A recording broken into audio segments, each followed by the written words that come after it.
Mga fans at netizens aliw na aliw sa usapang pag-ibig at kantahan na hatid ni Ice Seguera sa kanyang live, sa pamamagitan nga ng isang Facebook Live ay masayang nakipagkwentuhan at nakipagkulitan sa mga viewers si Ice Seguera kung saan ay napag-usapan ang patungkol sa totoong kahulugan ng true love. Mas lalo pang kinilig at natuwa naman ang viewers nang maghandog ng awitin si Ice, na lalong nagpainit at nagpasaya sa live session. Narito panuurin natin ang buong video. Wanna share nga the new song with all of you. So now I'll just sing the chorus part, and I hope that after our live session, you guys can go to Spotify and then stream the song. So it's called Habang Tumatagal, and available na po siya on all music streaming platforms. So it goes like this. Habang tumatagal, lalo kitang minamahal. Kinikilig pa rin tuwing tumitingin sa akin. Sabi nila, pag matagal na unti-unting nawawala. Wala na naman?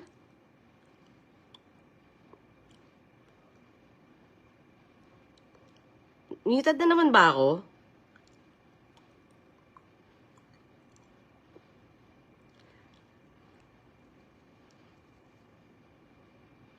Hello? Muted ba ako, guys? Can somebody answer me so that I know if you can hear me or not?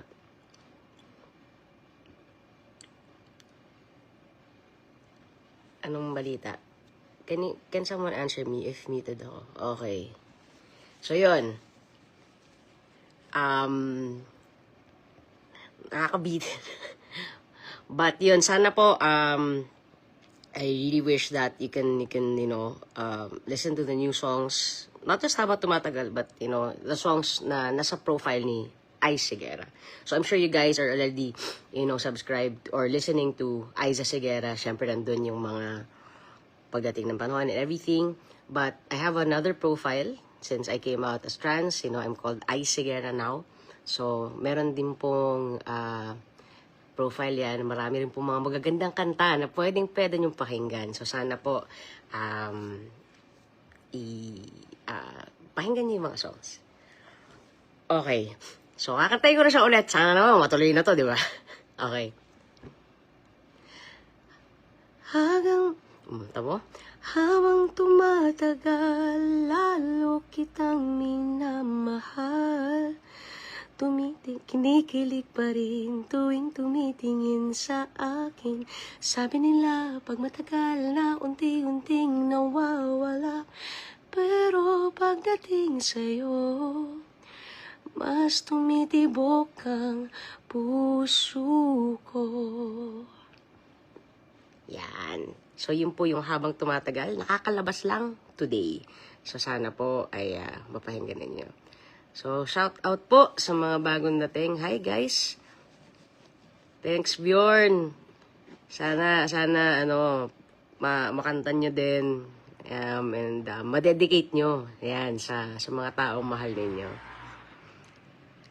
So, gusto ko magpasalamat. Yan, hello from, hello, Catherine Plaza. Fan mo ako ever since bata ka pa. Maraming salamat po. Sobrang thank you, guys. Thank you very much for, I just really appreciate because most of you have been fans ever since.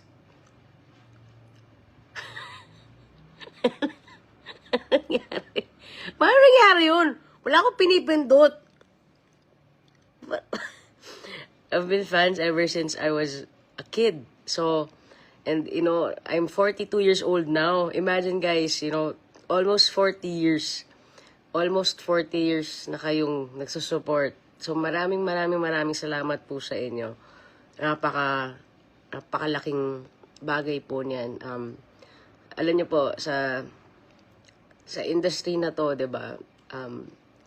Sabi nga nila, madaling sumikat pero mahirap yung nagtatagal.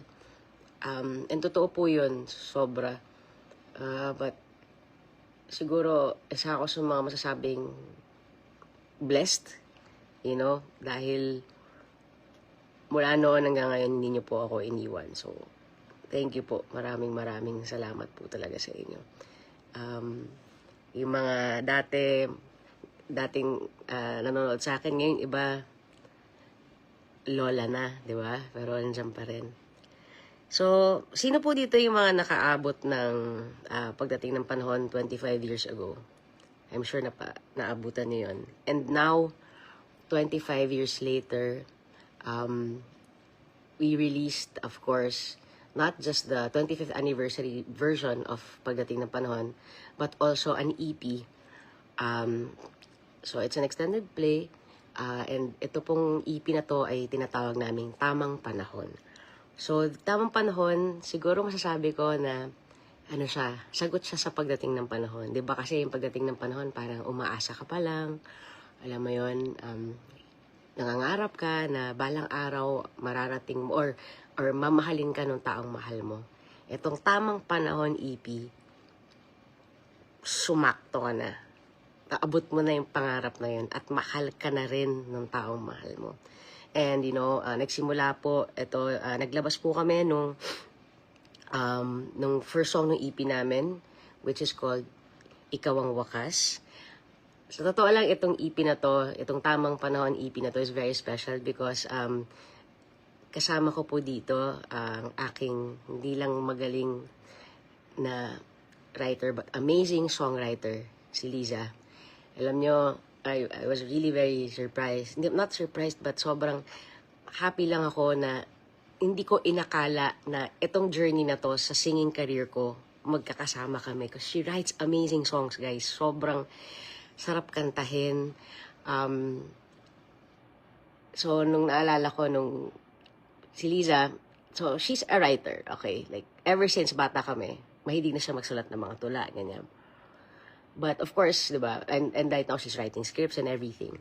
Hindi ko alam na parang kapag hindi siya nagsusulat ng script, ang downtime niya, gumagawa siya ng kanta.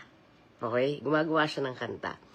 So, minsan magugulat ako parang, sabi niya, love, I was able to write lyrics or this, sabi niya. And then, pinarinig niya sa akin, ito yung lyrics niya. Hindi ko malilimutan yung Ikaw ang Wakas. Kinikilig ako nun. Kasi, iba yung pakiramdam na ikaw yung sumusulat para sa taong mahal mo, pero mas masarap sa pakiramdam kapag yung mahal mo, sinusulatan ka ng kanta. Okay?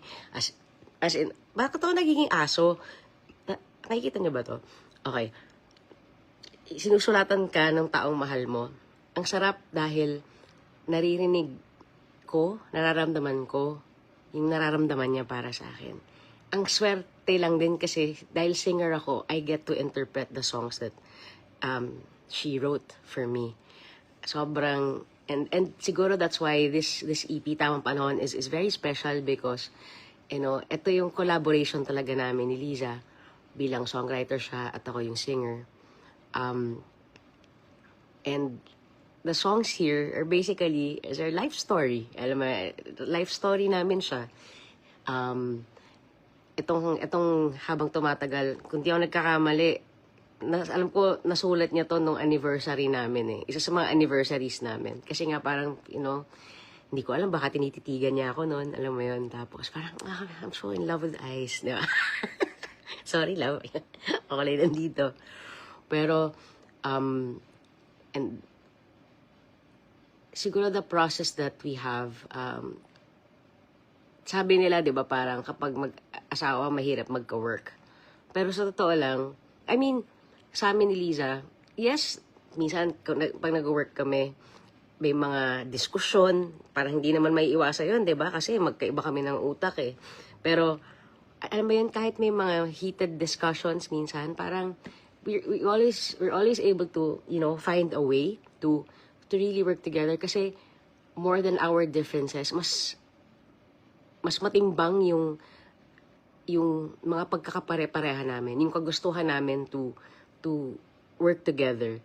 So, ang sarap lang kasi we're able to find, that balance. Kasi nung simula talaga, alam mo yung pasimpleng nagkakapikunan na kayo, pero parang, kailangan kong pigilan to. Hindi ako feelingero sinulat mo talaga yung mga yan para sa akin kasi mahal na mahal mo ako at patay na patay ka sa akin.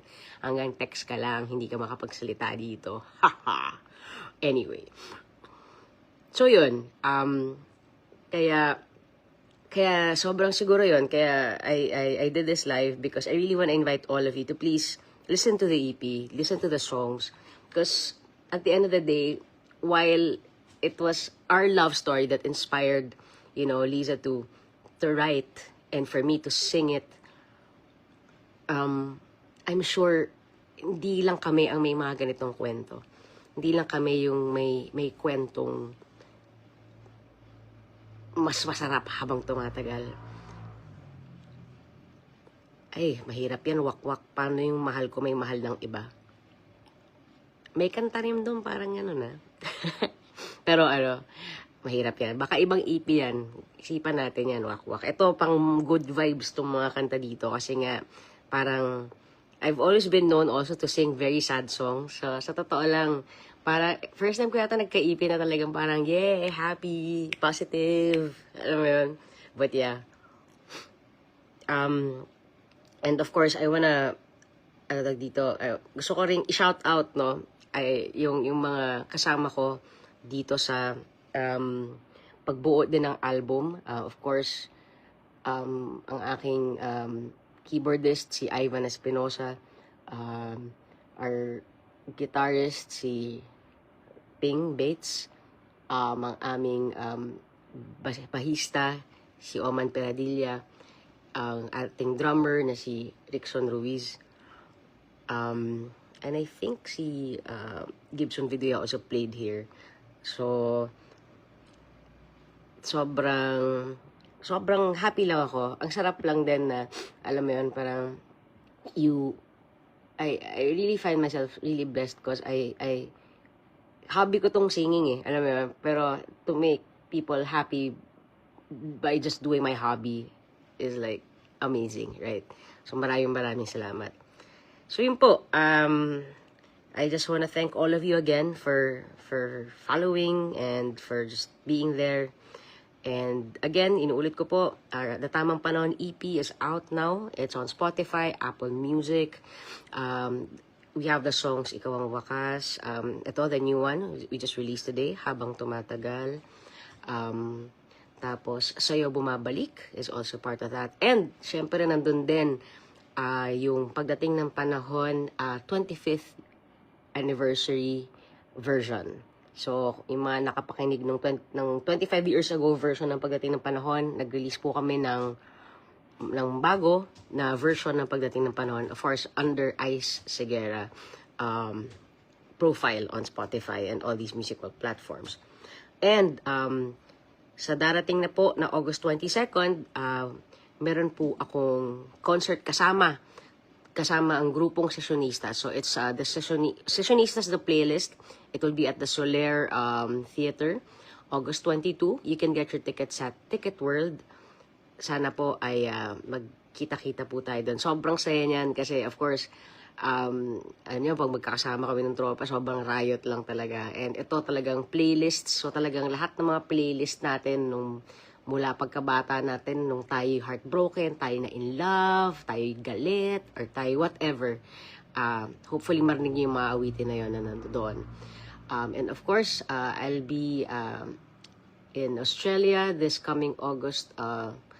Sorry, nakalimutan ko na yung mga dates. But this coming August, towards the end, I'll be in Australia. We have 4 shows. We have one in Sydney, Canberra, Melbourne, and there's another one.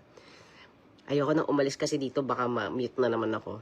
But, yeah. And guys, just follow my Facebook. I have, also? I have,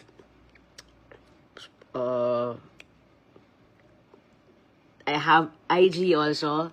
And may TikTok din ako. So, for schedule, we post it there naman. We post it here. So, sana po ay kayo'y magmatsyag-matsyag, and yung mga gusto makapanood ng shows, we post the schedules naman po. So sana, follow lang po kayo.